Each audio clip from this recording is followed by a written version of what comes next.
청와대 취재기자 연결해서 혹시 진전된 내용이 있는지 한번 얘기 들어보겠습니다. 송주영 기자 전해주시죠.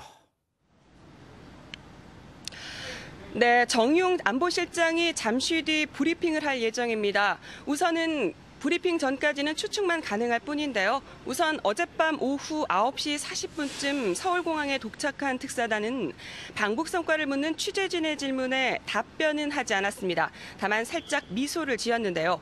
방북 성과가 꽤 있을 것이란 추측이 가능한 부분입니다. 특사단은 이후 청와대로 복귀해 문재인 대통령에게 방북 보고를 했습니다. 몇 시까지 보고가 진행됐는지 정확히 알 수는 없지만 윤영찬 국민소통수석은 어젯밤 11시 30분쯤 기자들에게 보고가 늦어진다는 문자 공지를 했습니다. 시간상으로 보고가 자정을 넘겼을 가능성도 있어 보입니다. 그만큼 보고할 내용도 많았고 성과도 있었던 것으로 보이는데요. 그래서인지 당장 오늘 오후 4시 반 남북 정상회담 준비위원회 1차 회의가 열립니다. 임종석 비서실장을 위원장으로 조명균 통일부 장관, 정의용 안보실장, 서훈 국정원장 등이 참석하는데요. 곧 시작될 정의용 실장의 방북 성과 브리핑과 일문일답도 생중계될 예정이라 이때 관련 질문도 나올 것으로 보입니다. 송주영 기자, 일단 우리 입장에서는 남북 정상회담 날짜 그리고 이 남북 정상회담이 열린다면 어떤 의제를 테이블에 올려놓을지 이게 관심이 아닐까 싶습니다.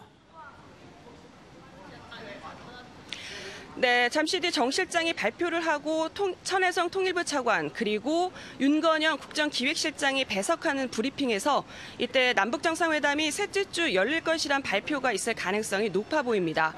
그 이유는 오는 9일부터 11일까지 조코 위도도 인도네시아 대통령이 북빈 방한하고 11일부터 13일까지 동방경제포럼이 열리는 가운데 9월 마지막 주 유엔 총회에서 한미 정상회담 개최가 검토되고 있다는 점에서 11일에서 21일 사이가 유력하다는 전망이 나오기 때문입니다.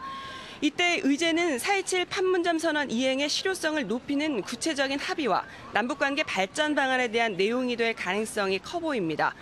또 북미 협상이 난항을 겪는 상황에서 비핵화와 평화체제 구축에 대한 김정은 위원장의 입장도 들을 수 있을 것으로 보입니다.